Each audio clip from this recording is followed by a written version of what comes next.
And we're joined now by assistant coach Vicky Jepson. Thanks so much for joining us. What a special day that was against Arsenal last year. It was an unreal experience to give the fans what they want to see, and that's a win on Derby Day. But the atmosphere was incredible, and we worked tirelessly hard to nullify the amount of strengths that Arsenal have to then hurt them on a counter and get that fantastic goal that Martha finished. We were going to go into this later on, but I feel like off the back of you saying that, I've got to jump in on that. Come on. Tell us what you did to prep for that game. I think when you play against top three teams, you've got to be comfortable not having the ball for long periods, but while still having control of the game. And I think we did that really well. I mean, Barra made some fantastic saves, as we've seen in the clips.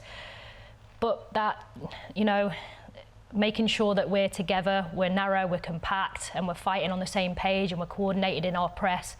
But our regains, that's a light switch moment where we've got to be calm and cool as ice to make sure we connect our passes, to break their press, which we did on that counter-attack moment where we've managed to hurt them and find the back of the net. That must be so rewarding. That must be so rewarding, seeing a team dig in for that long. I think I was looking at the stats again today, it was like 35 shots or something that they had that day.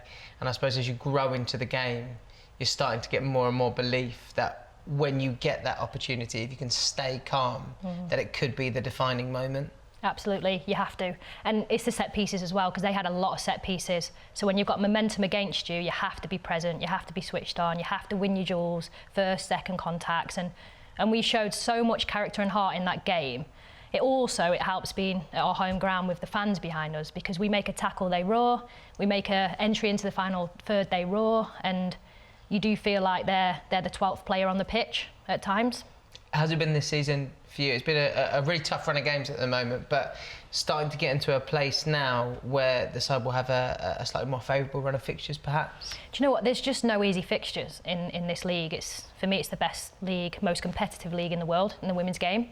So, well, some would say, we had Chelsea, then we had West Ham, but then you've got City, Arsenal. That's quite a tough run of games of playing the top three in your last 4 games, but you have to make sure that you can sustain the pressure, put yourself in a good place to compete, nullify their strengths and create your own, which we have done in the past. So the group have trained really well today. I mean, obviously, Derby is an occasion, so form can go out the window, and I know that they can't wait to play on Saturday at our home stadium. How big was the West Ham victory in the middle of that run? Yeah, and do you know what? We didn't play the best football, but sometimes when you have those days, you've got to still find a way to win, and we did. And the feeling around the training ground after a win in any sporting environment always feels great, but you can't be too high with the highs and too low with the lows. So whilst at the weekend it wasn't the finest end result against Man City, we can't be too low with that, because this is a fast-paced industry and the show must go on, and we've got another big game this weekend to focus on. Have you had some time on the training ground then to re-implement the philosophy that you've been trying to work on ever since Robert came in? Yeah, and we're always revisiting it, redefining our principles that we want to play around the moments of the game. And every game we'll have to plan, do and review, reflect on the things we didn't do so well, and fine-tune and strengthen the things that we do well week in, week out. But we've got obviously new players that have come to the squad, so when you add the new players to it, it can change your dynamic, so it does take time. But it's an ongoing process, and we'll never be finished, and no team is ever finished. You've got to keep, plan, do, review every week. We're in the training ground. Oh, that's really fascinating. That's such an interesting insight. What does that look like for you when you say plan, do, review? Is that squad-wide, or is that amongst the coaching staff? It's the players reflecting on themselves individually and as a collective. So when we play a game, we'll review, do a post-match review. And then as a staffing group, the technical team, we will look at what content we're going to deliver on the grass, what we're going to show in the classroom when we do opposition profiles, and make sure that they link, so that we have this learning cycle to make sure that we're getting better at the things we need to, but also maintain the strengths that we have within our squad. How do you, off the back of a game like City, how do you ensure that you don't get those deviations? Because one of the things that Robert said to us over the summer was that instilling a philosophy is one thing, but then fine-tuning it and then evolving it is another. How do you ensure that you keep hold of those core principles when you've had a tough result like Friday night, for example?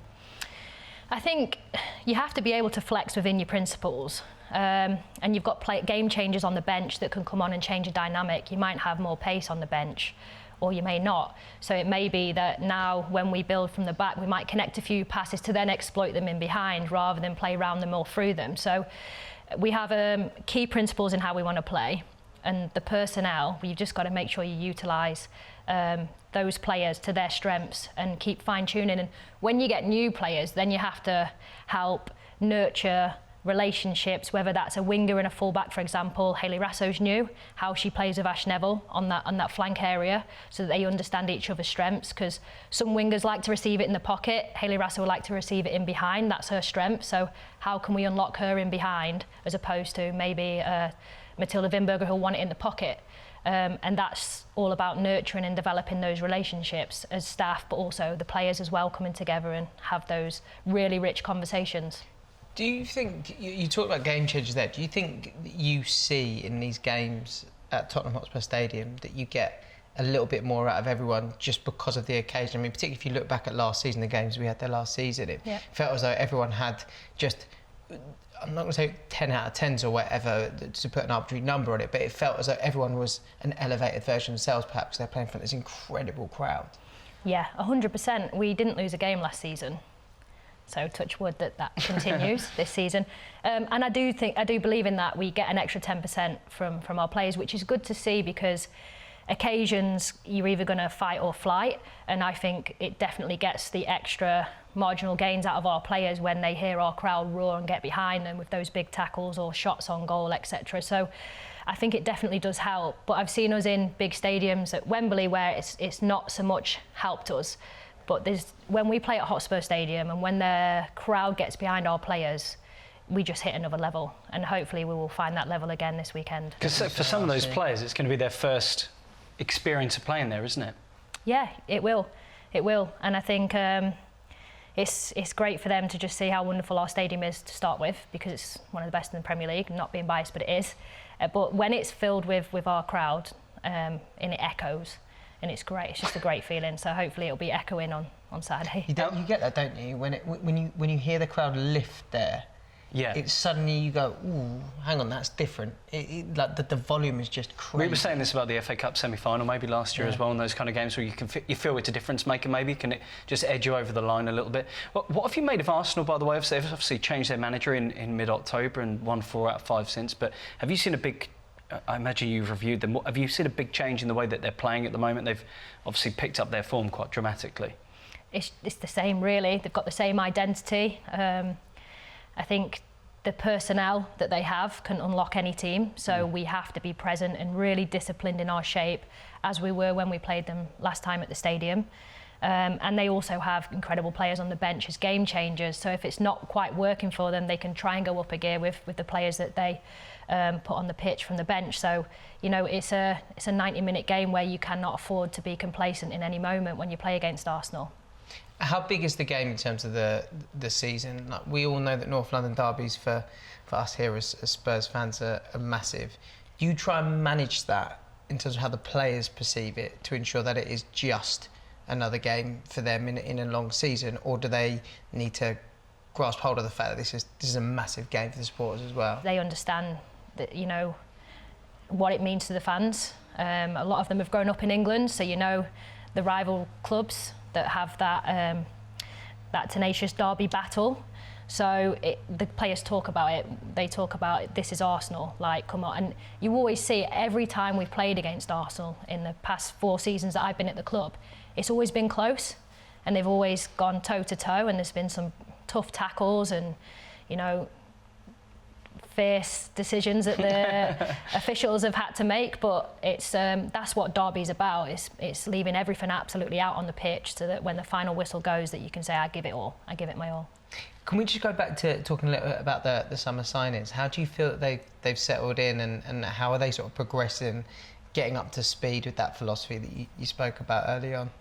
The group is just so tight. I've never worked with a group of players that are really tight and caring for each other.